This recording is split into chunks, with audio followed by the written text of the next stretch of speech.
Hey, it's Nintenbros. Hi! What's going on, Nintenbros podcast listeners, and welcome back to a super spooky, super scary Nintenbros podcast. It is 11:20 at night while we are starting the recording of this, and we are in the graveyard of our hometown. Yeah. I cannot believe we're out here again, year 2. Last year went smoothly. I hope the same will go this year, but It went mostly smoothly. I did see a teleporting Christmas tree at the end, but yeah. It is what it is. It is what it is. But today we have a special episode planned for you. We're going to go over our predictions of if we'll see a Christmas tree again. We're going to go over our creepy pastas that we both found and really enjoyed. And then our top 5 favorite boo/ghost enemies. So we have a lot planned for you in honor of Halloween. Yes. And let's kick things off with, Homie Low, will there be another teleporting Christmas tree this year in the graveyard? Stats say there will not be another one. I don't think things will run as smoothly this year, so I do think there will be another one, and I think it will be more noticeable than last time. Are you serious? Yeah, so I think something will appear, something scary is going to happen, and luckily you listeners will get to experience it secondhand. If things go okay, if things go really downhill, then I don't know what would happen. But Yeah. I got my glow stick glasses on, so. Yeah, we got glow stick glasses on. We're good. But without further ado, let's head into some creepypastas. I got one short one long one, and you I have got two medium-sized ones. 2 medium-sized Yeah. ones. So, in honor of Halloween, let's begin. This first creepypasta is called Buried Alive Model, and it's about Pokemon. And in Lavender Scary. Town... Oh, Lavender Town, not Lavender Town. Yeah, Lavender Town has a really eerie, creepy music. Everyone knows it's really weird. And I'm pretty sure it has, like, the Pokemon cemetery, right? Yeah, it goes a little something like boom, boom, boom, boom, boom, boom, boom, boom. Exactly. I couldn't think of a better explanation for that. Yeah. But people know of it as, like, the tower to mourn the dead Pokemon. And our creepypasta begins, the Buried Alive Model, often referred to as its code, the Berryman script, was to be found on the final story of the Pokemon Tower, in what has now been replaced with the Marowak Ghost. According to the scripts assigned to it, the Buried Alive Model was intended to be the boss of the tower. Once reaching the top floor, the following conversation would have taken place. Buried Alive would say, "You're here?" And then it would go on to say, "I'm trapped, and I'm lonely. So very lonely. Won't you join me?" After this, the battle would have been initiated. Once in battle view, the Buried Alive Model appears to be a decaying human corpse attempting to crawl out of the ground. It has been programmed to have 2 white hands and a Gengar and a Muck. Strangely enough, a protocol for the Buried Alive's actions after it was defeated were not written. In the case of the player defeating him, the game would freeze. However, a specific ending was written by an unknown programmer upon losing the battle. In this ending, the Buried Alive was to have stated, "Finally, fresh meat," followed by several lines of gibberish. He was to have then dragged the player into the ground surrounding him. The scene would finish with a typical game over screen. However, in the background, an image of the Buried Alive character devouring the player was to have been shown. Especially strange are the protocols for after this scene. The cartridge was to download this image to the small internal memory contained in the Game Boy, overwriting the title screen that normally accompanied a Game Boy turning on. Instead, whenever it was started, the player would view this image as a sound file, static mesh.wav, to be played. The intended purpose for this effect, unlike many of the other factors leading towards Lavender Town Syndrome, is unknown. If I'm a co-host of a podcast that's doing a scary episode, I'm naturally going to say, like, "Oh, that's scary," but that's actually scary, man. Like getting pulled on the ground, being eaten alive, and especially when a creepypasta starts, like, messing with, like, game settings and stuff, like, that's scary. Oh, yeah. So, moving right along from that Pokemon, how about you bring us your first creepypasta? Yeah, so my first creepypasta is actually the only creepypasta we did last year because we didn't know where we were going with the Halloween podcast, and I guess we do now, but we did memories last year too. So I'm going to do my favorite one, the Luigi's Mansion. Because, man, it's Luigi's Mansion. It suits the vibe. We're like 30 minutes out from midnight about, and, it's Luigi's Mansion. So Everything's better Halloween time with Luigi's Mansion. it starts off, right? I agree. Austin was rummaging through his old house in search of items held close to him during his childhood. He found his Nintendo GameCube and began to reminisce around all the fun games that he used to have for it. He recalled that his favorite game was Luigi's Mansion. Eager to find the game and play it again, he searched for it until nightfall. Many games were found, but it just wasn't his luck, and he didn't find the one he wanted. He went back home and plugged his GameCube up to see if it even powered up. It did not, and until he booted it up the main screen that the GameCube plays if no disc is inserted, did he realize that he actually had his old memory card in front of him. Because he was longing to play the game, he checked to see if his save file of Luigi's Mansion was still there. It was, but not under the name of the game. Instead, it read Good Night, which was displayed when you died in the game. The icon of the game was still there and completely normal, so he didn't think anything about it. He went to bed and woke up the next day with an even stronger urge to play the game. He went to the local game store and asked for Luigi's Mansion, but they did not have it in stock. He had the same results with every other store around him and that he checked, and it began to anger him. He then resorted to what every other person with internet does when they want something: checked eBay. Oddly enough, there was but one person selling the game. He had posted pictures of the disc, and it had minor scratches on the back. Austin decided to buy it, and it arrived at his house several days later. Filled with anticipation to relive his childhood, he tore open the envelope and got the game out. He flipped it over and looked at the back, and the scratches didn't seem to be in the same position they were on the picture. Sorry, scary stuff happening. Yeah, it seems like there's fireworks or something going on. Yeah.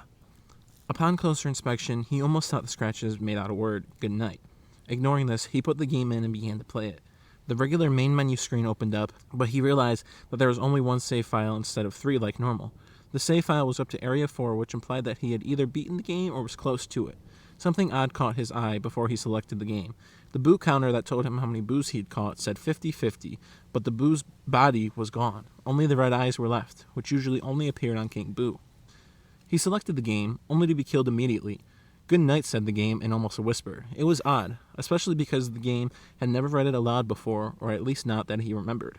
There was a power surge, and he had to reboot his GameCube. Out of curiosity, he checked the memory card for the save file again. The icon of Luigi had a horrified face that almost looked as if it was melting. Once again, it still read Good Night. He went back to the game and selected the only save file once more. He immediately spawned into the final boss battle, which again never happened. No matter what, Luigi is always supposed to spawn in the main room. Bowser fell from the sky like usual, but something was different. He was more demonic looking, with longer and sharper horns, and his yellowish skin now had a dark red. Bowser let out a scream and the battle began. No matter what Austin did, he was unable to evade any of Bowser's attacks. He died almost instantly, and again the game read Good Night in a slightly lower-pitched voice. It was clear this time, and no longer a whisper. Again, his power surged, and he hoped that it didn't happen again, because usually if the power surges 3 times, it goes out. He booted the game back up and checked the memory card. Luigi's neck was all that was shown, and the game save read Cursed. As much as he didn't want to, he booted up the game once more.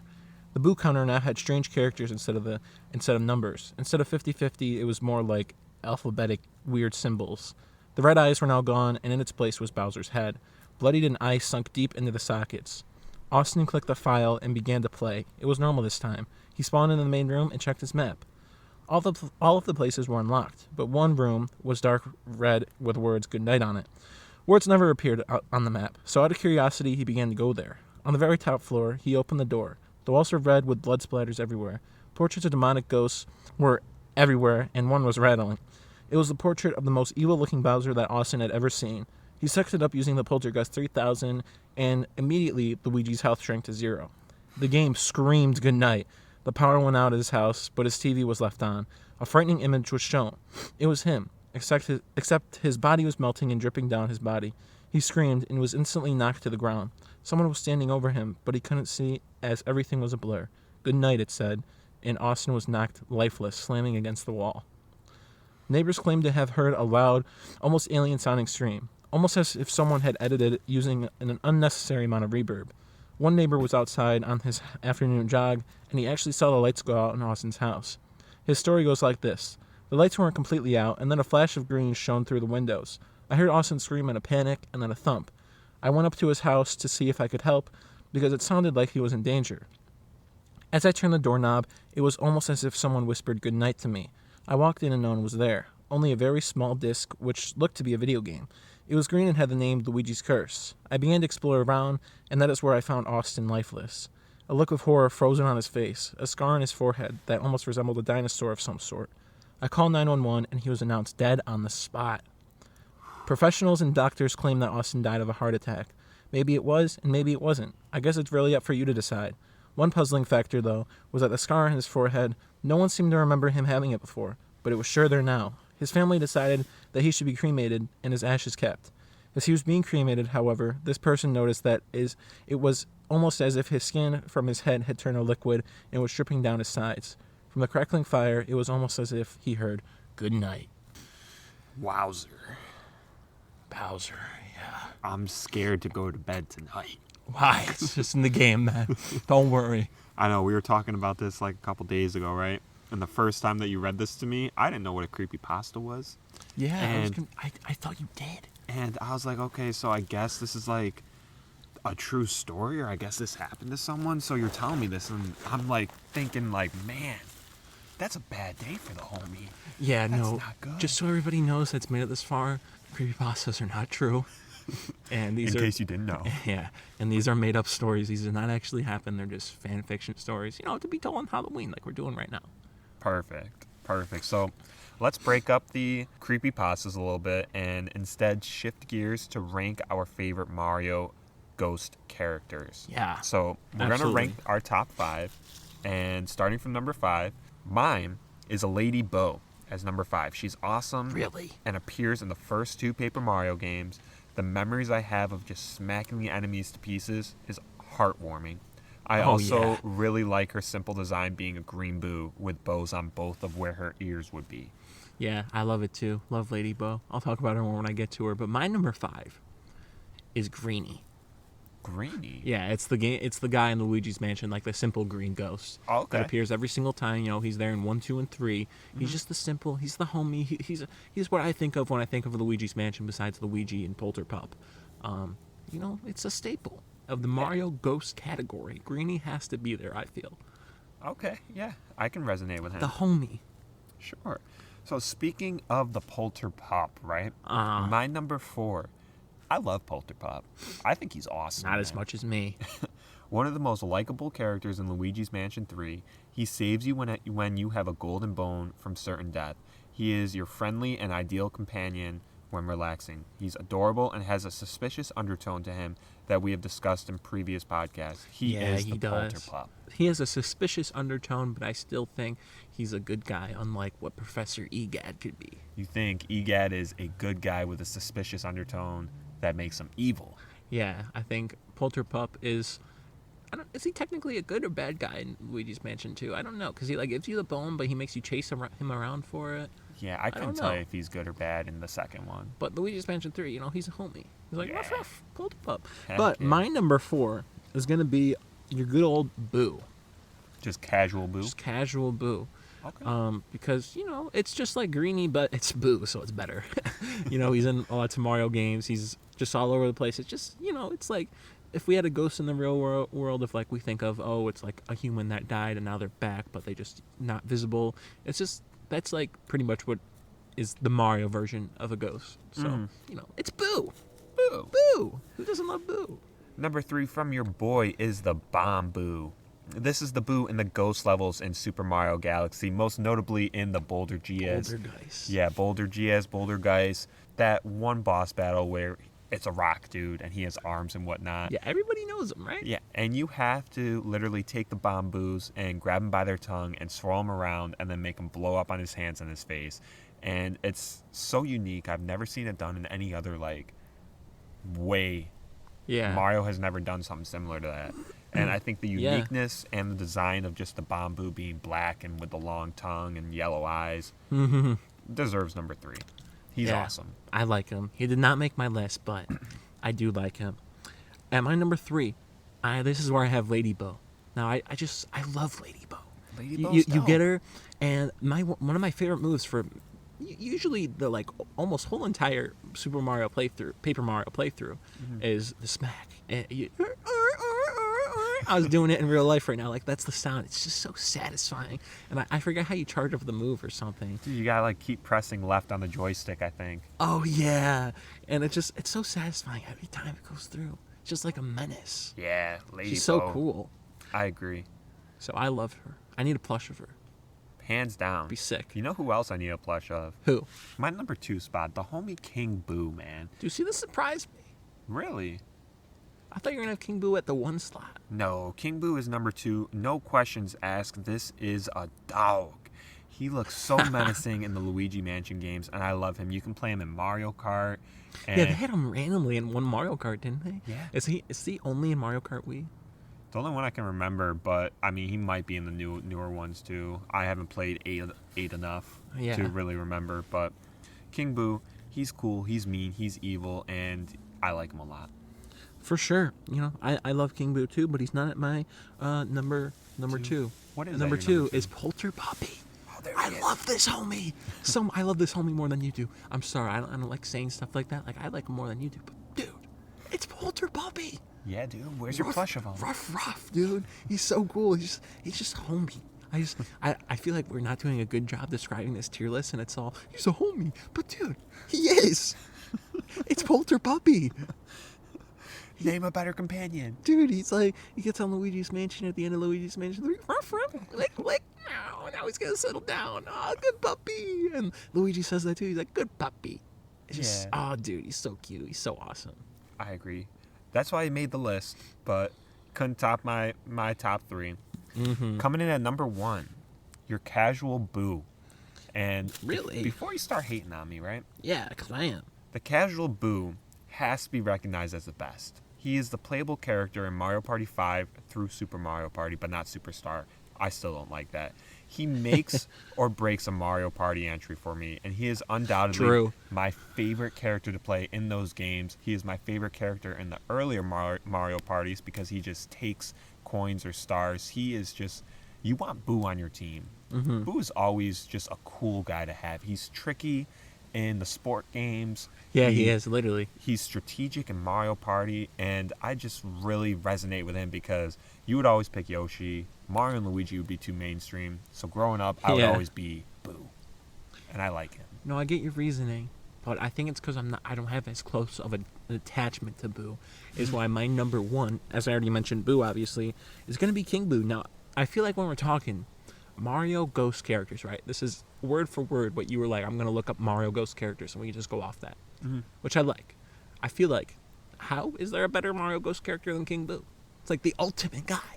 It's like, this is King Boo. This is who you beat at the end of Luigi's Mansions, which are specifically supposed to be like Nintendo's horror games, you know, massive quotations there. But, you know, this is who you fight at the end of the games. This is the main villain. This is a Mario Ghost character. He is the top dog, like you said. And I can't not reason putting him any lower. I respect that for sure. But definitely Boo resonates just higher because of the nostalgia behind him for me. Yeah, gotcha. That makes sense, you know, but moving right along, that wraps up our top 5 favorite ghost characters. Now, if nothing crazy and strange is happening, are we all set? I got up for a second because I thought I saw. I think it's just a car, you know, doing their business. Okay, it's hard to really tell sometimes. Yeah, especially when I have glow stick glasses on. Yeah, mine just don't fit, man. Everything lights up, so it is what it is. But now it is time to talk about our second creepypasta. This one's a bit longer from me. Okay, that's okay. This one is actually one of the most well-known creepypastas for everyone. Yeah, I don't think I've heard it. And it revolves around Super Mario 64. Oh, boy. So the game I just 100% completed. Shameless plug in a graveyard. Go check out at On a Boat 97 on YouTube. Shameless plug in a graveyard. What a line, man. That's a one-liner. Shameless plug in a graveyard. So here we go. Super Mario 64 Dan. I could never in my wildest dreams have ever imagined the horrors that could plague even the most simple of life's enjoyments. The darkness that could invade any world, whether it be real or fictional. It all started the day me and my girlfriend were talking about video games we used to play growing up and games that we used to enjoy. Over the years, my childhood, I have collected several games pertaining to several different consoles, but we both found the topic of the Nintendo 64 to be the most fun. So that day, we decided to pick up one from my uncle's video game store and perhaps even pick up one of the greatest Nintendo 64 titles, Super Mario 64. Now, when we got there, it took some time and a lot of browsing, but we were able to find the game after an hour or so in several bins he had placed throughout the store. The only copy he had, it appeared. As well as that, we had found a Nintendo 64, the very last one that he had in stock, ironically. And best part about it was he gave it to us for free. He told me that it had been bought and returned nearly 15 times since it came into his possession, and now he was just looking to get rid of it. Wow. That's a red flag. Yeah. He also told me that, ironically, the game was always returned with it as well, as they always seemed to be bought together. Oh my god. Also a red flag. Yeah. He heard that something was wrong with one or the other, and that some people even went as far to tell him that they were evil, made in hell, things like that. Seeing as Jeez. how he only heard the story from 3 out of 15 customers, I brushed it off as some hysterical story told by people who decided they simply didn't want to keep the system. An excuse, if you will, and gave him $20 for the Super Mario 64. We went back home after being gone for about an hour and a half. When I got home, I laid the system by my living room TV and started to rummage through old boxes where I kept all sorts of old games, ranging from classic Atari games to the ever-popular Dreamcast. It was actually sort of strange because in these boxes I found that I owned every major console except for the Nintendo 64. Well, until now. I pulled out my box with all of the Nintendo 64 games in it and began to dig through it. I found games like The Legend of Zelda, Alexander doesn't know this title, as well as the sequel, Majora's Mask, and 2 Castlevania titles for the system itself, Castlevania 64 and Legacy of Darkness, and so on. Now it was time to hook it up. After everything was set up, my girlfriend decided that she wanted to play Super Mario 64 first, and after some effort, the game was ready to go. It's me, Mario.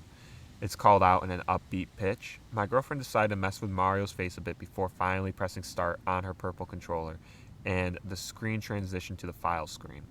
There were some files already on the game. In fact, all 4 slots were filled, each having just started the game because there were no stars on any files. Red flag.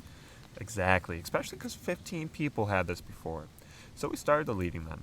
After we deleted one file, which was file 1, however, the game froze, and there was a deafening screech coming from our TV speakers, and it sounded almost as if someone was screaming from the game itself. My girlfriend turned off the system after about 5 seconds. After a moment or so, she flipped it back on, and we went back to the file select screen. They were all still there. That's ballsy. Yeah. Strangely enough, the file that we had deleted on file 1 was back, and this time it had 66 stars. What the fuck? Even though previously it had none. So once more, she deleted it, and again, it made a loud screeching sound. This time, I would swear to God that it was louder than before, to the point where we both fell back while covering our ears. So it's loud. Jeez. As I was closer to the plug than the system itself, I jerked it out of the wall. This time, before we bothered trying, I took the game out of the system and took it into the kitchen. It turned out that it was really dusty, which explained, at least to me, why the game was reacting the way it was, although it was still weird. Oh, yeah. Yeah. After cleaning it with a Q-tip, I took it back into the living room. I handed it to her, she plugged the console back into the wall, and we were ready to go. By now, it was getting dark out. There was no light in the room, and we couldn't plug in our lamp because the system and TV took up the outlet. So we were forced to play in the dark. For me... Wait, sorry, I missed that part. Why are they forced to play in the dark randomly now? Dude, because it's getting dark outside and the plugs are used up. But they were playing in the... Oh, okay. Yeah. For me, something doesn't feel right. Because for some reason, I was filled with a sense of nervousness that I could not quite explain. I shook it off and turned on the system. When we were back to the file select screen, each file that was there previously was gone, oddly enough, which to me confirmed my suspicion that it was just a dirty game messing up. So we started a new game on file 1, and the screen lagged like it were a CD or something. But after about a minute, started up normal. We got the opening scene, and Peach invited Mario to the castle, and the camera, as usual, followed up the pathway to the giant green pipe which Mario leaped out of. She was in control of the game and took Mario directly to the castle. When she dropped the door to the castle, there was a prolonged pause, which made me nervous. Once again, the loud screeching that ruined our game previously shot through our ears, and it felt like glass was jabbed into my eardrums. We were both overwhelmed because of the terrible screaming and could not even think to reach the system to the plug. After about 30 seconds, it stopped and we looked up to the TV. Mario had somehow found his way to Big Boo's haunt. My God. As the mansion that had never appeared this creepy when I used to play it, it loomed over Mario's head ominously. What the hell? I said as I regained myself. My girlfriend was still getting herself together, and it took her a minute to process what was going on. I took the controller and took a good look at the mansion itself. It was nothing like what it was supposed to be. It had castle-like features actually and was covered totally in blood and rust. The sky had black and red colors about it, complemented by the black clouds that seemed to pass by in an instant. I noticed that a new tower was now coming out of the mansion, and upon getting a good look at it, I noticed several figures hanging from it. The whole screen faded to white, like it does in the entrance room when you look up at the skylight and go to the world that you obtained the wing cap in.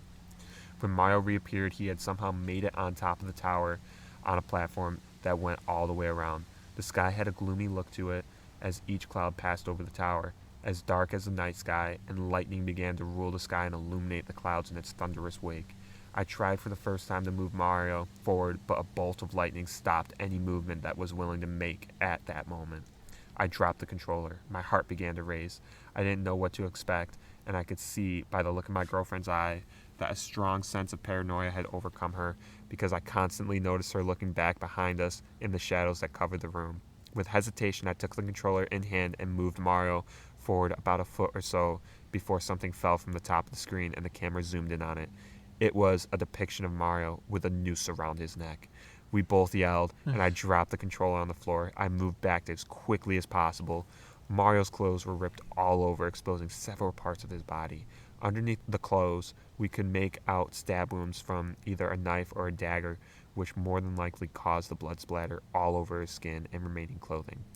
But the most grotesque part of this image were his eyelids and mouth, sewn shut with blood trickling down his cheeks and chin. I was appalled at the gruesome sight. My heart was racing, and I swear to this day that at the moment the dead Mario fell from the top of the screen, that I heard something run into my bedroom. All of the hung figures were of Mario, all the exact same, with eyelids and mouth sewn shut and stab wounds all over their bodies. I worked up all the courage I could muster. I again unplugged the Nintendo 64, which I turned off, but not at that instance. Before the TV screen went black, the hung Mario face underneath his sewn lips was smirking at us. I didn't want to get up, not even to turn on the lights. I wanted to remain in that exact spot, sitting down, because at least there I felt somewhat safe. But for my girlfriend's sake, I plugged in the lamp and lit up the room. Everything was peaceful, perhaps a calm after the storm, and I took a deep breath and sat back down. I couldn't get that image out of my head, that smirk. I felt powerless as to what my mind wanted to remain on. I sat on the floor next to my girlfriend and hugged her, picked her up and took her to bed.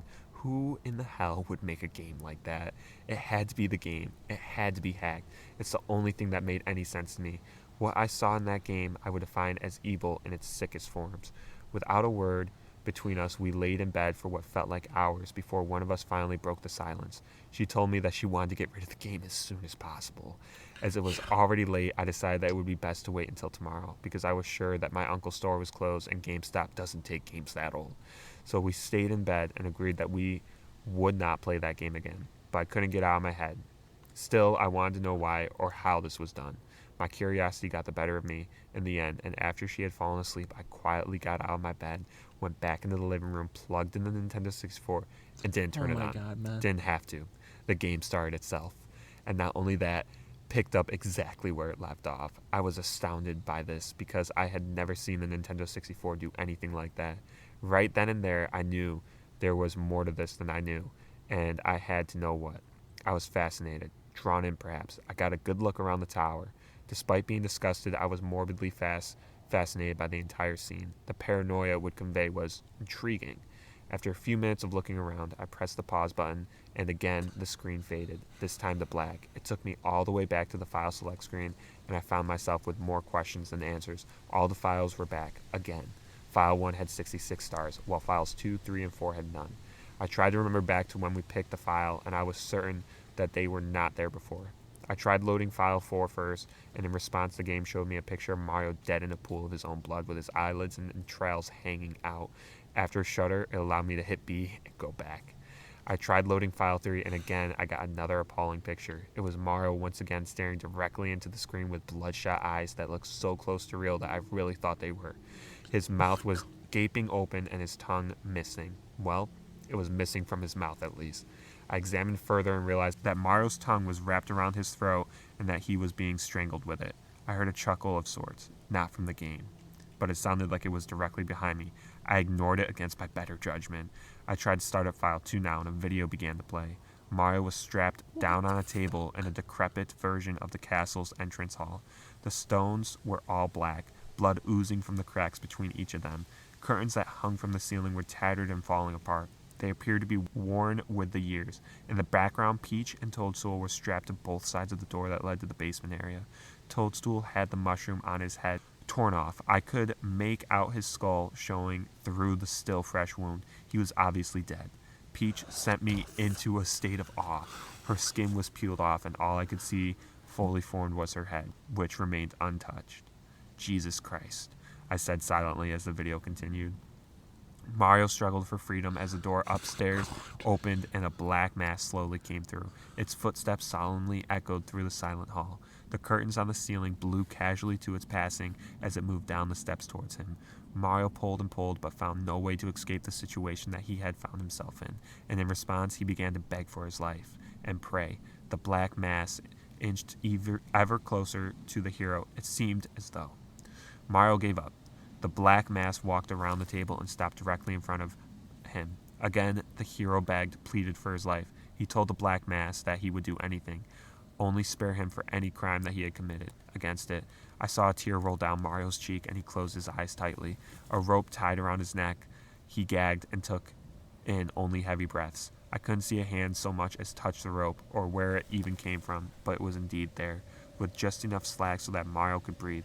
Deep laceration cuts through Mario's clothes, and blood by the gallons covered him in a crimson pool. He screamed, begged, pleaded, asked for death, but it was not given to him. Not yet, anyways. The cuts continued until the floor was covered in the dark red liquid exuding slowly to the floor. Finally, the swipes and stabs ceased altogether, and there was a deep, methodical silence that only Mario's gasps of misery filled. Before I could so much as think on what I had just seen, his eyes and mouth were forced shut, and I could see it for myself. A black needle going through both of his eyelids and mouth simultaneously, effectively silencing him, other than his muffled scream. Even more blood came from the fresh wounds and covered up his face. The rope tightened around Mario's neck, although he made no effort to escape. It was over. After a few short grunts, Mario was silent altogether, with not so much a breath or movement. His face was terror personified, and even though this is a video game, the pain one would have to endure, the torture, my God. Again, before the screen faded to black, that Mario smirked at me. I sat in silence. The title screen with Mario's head came up on the screen, only it wasn't the same Mario. The background was all black, and the Mario was the same Mario from the scene that I had just watched. He had the smirk still on. After much debate, I decided to keep going. I went to the file select screen, and with all the courage that my heart could muster, I loaded file 1, 66 stars. The game loaded to a demonic laugh and a black sky filled with blood-red clouds. Repeatedly, I could hear a dark, brooding voice saying game over, like Mario would after you lost all of your lives. The Mario that I was controlling was the same Mario that I had seen killed on the title select screen. Screams, torment, bodies littered the pathway to the castle. The bodies of Peach, several toadstools, and at the end, a dead Bowser, whose head was missing and whose body was impaled on a pike right outside the bridge. I entered the castle and found myself back at Big Boo's haunt. I didn't question it anymore. I just went with it. The scene had not changed, not even slightly, and ignoring all of the graphic details, I entered the mansion to what I was sure would strike my heart in some way, shape, or form. I could feel something circling and enclosing around me. I ignored it. I had to. I needed to know what this was or what was going on. Something whispered in my ear. I was sure of it. I gulped as the screen transitioned to the entrance hall of Big Boo's haunt, the room with all of the doors. The bodies of faceless Marios were hung all over the ceiling, illuminated only by torches. I could feel sweat trickling down the back of my neck as I saw a standalone figure all the way on the upper balcony. I moved Mario slowly towards it. I was afraid. I'm more than willing to admit that, and I have never been more afraid in my life. I jumped up the steps, one at a time, moving cautiously and carefully. It was another hung man, that was for certain, but who it was, I'll never forget. As I reached the body, I hesitated, but zoomed in on it. I began to tremble, my hands barely holding the controller. The figure was indeed a man, hung by a rope. That man had his eyes and mouth sewn shut just like Mario, and was bleeding profusely from his eye sockets. That man, in all of his pain, was me. He let out a scream, something haunting and bone-chilling. A wail like nothing that I have ever heard. The screen began to flicker and turn to static. I tried to turn off the system. I tried to unplug it and nothing worked. The TV wouldn't even turn off. I saw my corpse through the static burning as its haunted wail had yet to cease. Mario turned his head 180 degrees and looked at the screen, and with a smirk on his face, let out a wail just like I did. My head began to hurt and throb. I fell to the floor, and the last thing that I remember from that night was seeing a black mass hovering over me. I thought my Luigi's Mansion one was bad. I guess not. Yeah, man, this one takes it to a whole new level. Wow. I could have probably gone my whole life without hearing that, but it's creepypasta, so it's not real. Wow. Okay. After that, wow. I mean, wow. Okay, I'm glad I don't have a good memory of calling back all the details. It's still, Mario and blood. That's. I'm glad that I beat the game already. That's out of my bucket list, and that I won't have to play it again. Yeah. Especially not on the Nintendo 64. I don't think I'll be getting that game for a good amount of time. I think I'm all right. Do you have that game for the N64? Yeah. I'll see you in a little bit. All right. So it's not going to end on a later note. Well, a little bit, but we got a game here called Nintendo Lab and Friends. Such a sweet and innocent game, right? I'm intrigued. This is where I have you heard the story for Noodles? I don't know. Yes. You have? Mm-hmm. Really? When? You told it to me one time. Oh. All right. So the story goes like this. I had gotten the game years ago. I was so excited. I had bought a Red Cavalier KC Spaniel when I first started my file. Likewise, I named her Noodle. She was so sweet. I would spend hours with her, training my sweet little puppy, feeding her, bathing her. I played the game almost nonstop when I got the cartridge that one cold day. I had gotten many other dogs on the game, but only 3 stayed with me at all times. The 3 animals were Noodle, a miniature Dutch Hound, and Draco, a German Shepherd. They would cheer me up when I was down. They could make me happy even during my darkest hours. I love them so much. They were my best friends. As silly as it sounds, it was almost as if they were alive. But time went by. I was slowly growing out of Nintendogs. It was almost as if they could sense that I was going to leave them. I was starting to play different games. I began to get on the computer more often. Furthermore, I was starting to watch more TV. Slowly but surely, Nintendogs had been forgotten and replaced. Replaced with bigger and better things. Years later, I was digging through my games, not to play them, no, to sell them. I didn't want to sell any of my games, but I had to. My mom needed money. I froze as my hands brushed against a small game cartridge. I blinked, picking it up and dusting it off. Nintendogs! I smiled. Boy, I had missed this game. The last time I had played, it was before my best friend left me. I stood up, still holding the cartridge. My mom was out of the house at the time, so I was free to play it. I grabbed my DSi and sat down on the bed.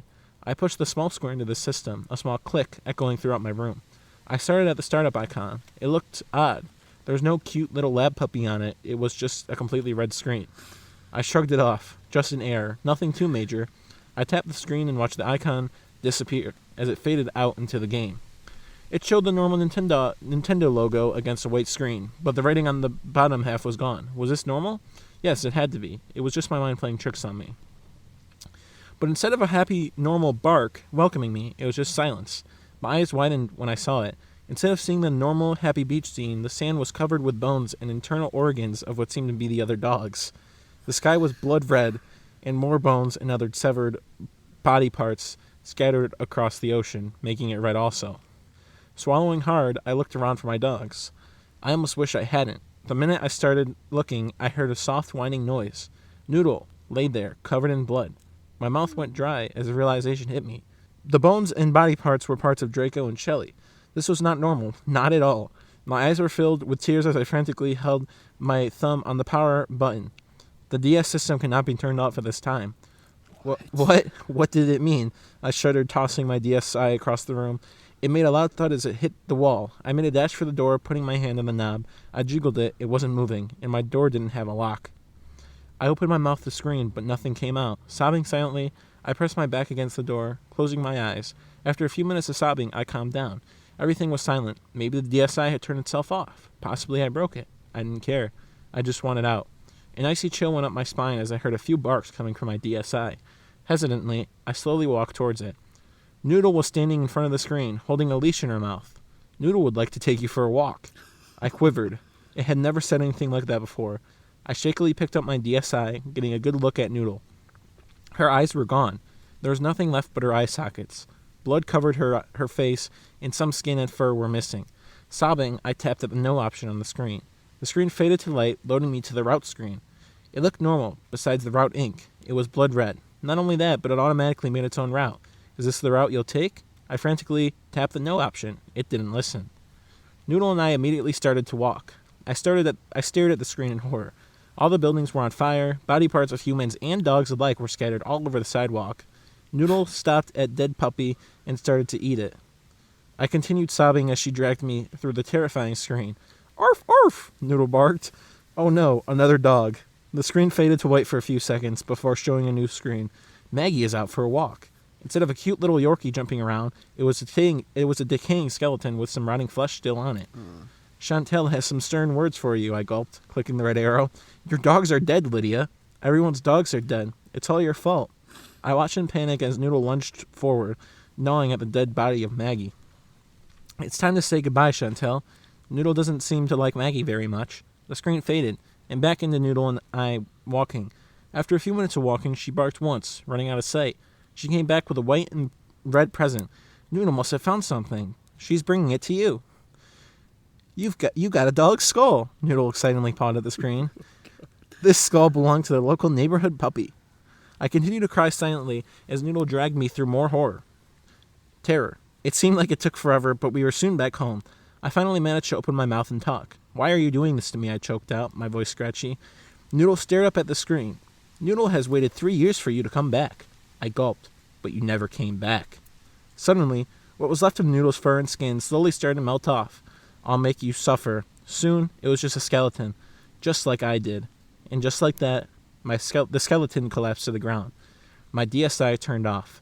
Stopping hysterically, I ripped the game out of the system, went outside my house, and lit it on fire.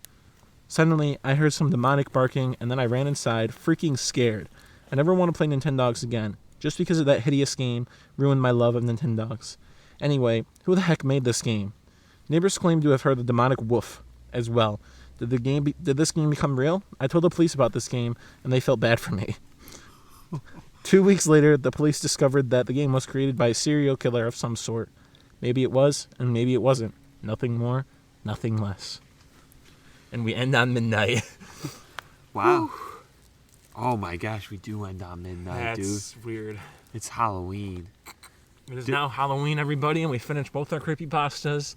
And, I thought that was going to be a little less than Mario. I think it kind of managed to be not quite around the same as Mario, but, dogs hit softer spots, so... Yeah, they hit differently. It's kind of ended on some gruesome ones. Yeah, and it really feels like I was in the game. Like, it's very true to the game. Yeah. Like, it could actually happen. How they say it. Yeah. I remember going for a walk, and it would ask me, "Is this the walking route you want to go on?" I know, and I would never, even if I wanted to get a complete DS collection now for some reason, I would just never get that game. I think it's what is Dachshund and Friends? Labrador? Oh. It's Lab and Friends. Lab and Friends, wow. Yeah, Nintendogs, Lab and Friends. I would never get it. I have a Nintendogs, but it's not Lab and Friends. Yeah, don't get that one. A serial killer made it. Yeah, just to remind everyone again, these are fake. These are not real. These are fake. Yeah, this didn't actually happen. Because those are some creepy ones to end on, especially midnight, man. It's I'm not like scared, but like it's creepy, man.